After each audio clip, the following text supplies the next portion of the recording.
Excel's text to columns command will take data living in one cell and will separate it out into multiple cells, whichever way you specify. You start by selecting the column or cells that you want to separate out. Go up to the Data tab and choose Text to Columns. The first thing it's going to ask is how the data is separated. Is it delimited or is it fixed width? In this case, we want the separation to happen where there's a space, so we're going to choose delimited. And the delimiter is the space.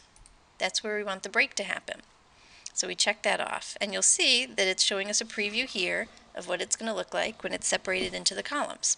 That looks good, so we click Next. It's asking what kind of data this is. This is text, so I'm going to select all the columns by selecting the first, hold down Shift, click the Next, and then choose Text here. And I can click Finish, and you'll see that it took the data and gave us the first names in one column and the last names in the next. Another example of this could be something like budget numbers. Let's say we want to split these budget numbers up to have the department code and the object code in separate fields. We're going to highlight them, click Text to Columns, and in this case we're going to choose Fixed Width because we want the break to occur at a certain number of characters in. And what we do here is if you click in the preview pane, you'll create a line, and that line tells Excel where you want a break to happen. I'm going to put a break on either side of the dashes because we can just delete the dashes later.